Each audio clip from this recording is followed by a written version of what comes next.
सुप्रभात। बाबा कहते हैं, मेरे प्यारे बच्चे, जानता हूँ व्यस्तता बहुत है और इस व्यस्तता में भी तुम अपना ध्यान नहीं रख पा रहे हो। जिम्मेदारियाँ भी बहुत है और उन जिम्मेदारियों को बखूबी निभा रहे हो, सबका ध्यान रख रहे हो और जो तुम्हारे घर में कोई बीमार है उसकी भी देखभाल तुम अच्छे से कर रहे हो। भले वो समझे या ना समझे कि तुम उसकी देखभाल कर पा रहे हो या नहीं, लेकिन तुम हर एक का ध्यान बखूबी रख रहे हो। लेकिन इन सब परेशानियों के साथ तुम अपना ध्यान रखना भूल जाते हो और जो मैं कह रहा हूँ उन बातों को समझो, अपना ध्यान रखो और इस तरह से निराश मत हो कि तुम्हारा क्या होगा। तुम्हारे जीवन में जो परेशानी है या जो बीमारी लग रही है तुम्हें, तकलीफ़ छोटी ही सही लेकिन वो तुम्हें बहुत बड़ी लग रही है। तुम्हें लग रहा है कि तुम्हें कोई बहुत बड़ी बीमारी हो जाएगी, कहीं ऐसा तो नहीं कि कुछ किसी के साथ बुरा हो जाएगा। और ये सोच करके तुम रात दिन इसी चिंता में रहते हो और रोते भी हो। ये चिंता अपने मन से निकाल दो बच्चे।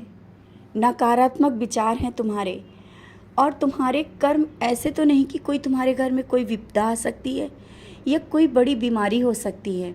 हाँ, अभी कुछ दिन पहले जो हुआ ना, उससे तुम सोच करके डर गए हो, लेकिन ये कभी सोचना इससे भी बड़ी विपदा आने वाली थी, लेकिन वो थोड़े से ही निकल गई। समझ रहे हो ना?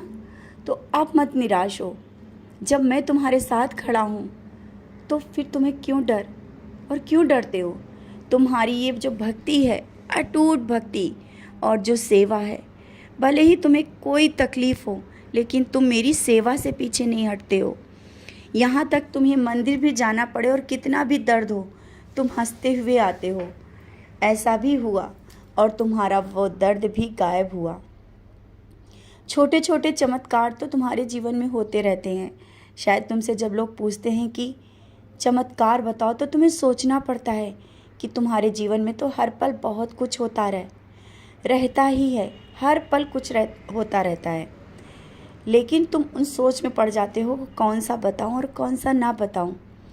मैं जानता हूं तुम्हारे मन की जो व्यथा उस समय चल रही होती है, क्योंकि तुम बहुत कुछ बताना चाहते हो, सबसे सब कुछ कहना चाहते हो।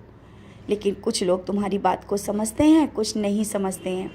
और जब लोग नहीं समझते हैं तो तुम उदास हो जाते हो कि ये क्यों तुम्हारे बाबा को नहीं समझ रहे हैं।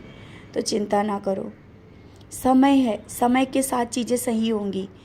हो सकता है उनका भी समय ना आया हो मेरे करीब आने का, और तुम जितने करीब हो वो भी समय लगता है उतना करीब आने में। तो इतने करीब तो अभी कोई इतनी जल्दी नहीं आ सकता। समय का इंतज़ार करो, धीरे धीरे सब हो जाएगा।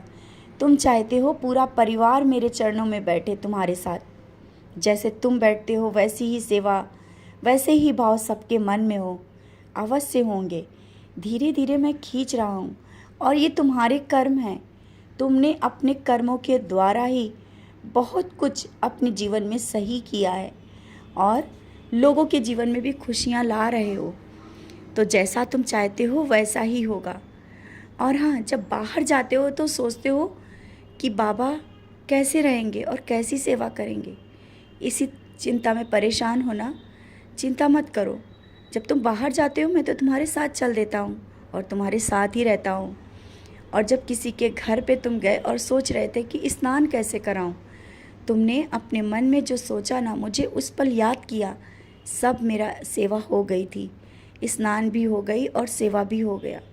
तो उसकी चिंता तुम्हें करने की कोई ज़रूरत नहीं है। मैं तो हूँ तुम्हारे साथ, जहाँ जाते हो, जहाँ बैठते हो, जिससे बात करते हो। और मैंने दर्शन भी दिया, जहाँ भी जा रहे हो मैं तुम्हें दर्शन दे रहा हूँ। तो हर समय मैं तुम्हारे साथ रहता हूँ। और जो भी कर्ज की स्थिति आ रही है ना, इससे बचने की बहुत ज़रूरत है। इतनी जल्दी किसी से कर्ज मत लेना। मैं इंतज़ाम कर रहा हूँ, संभाल रहा हूँ चीज़ों में। इस तरह से व्यस्तता जो आई है ना, और जो कुछ चीज़ें अस्त व्यस्त दिख रही हैं, सब चीज़ें सही हो जाएंगी, लेकिन जल्दबाजी करने की कोई ज़रूरत नहीं।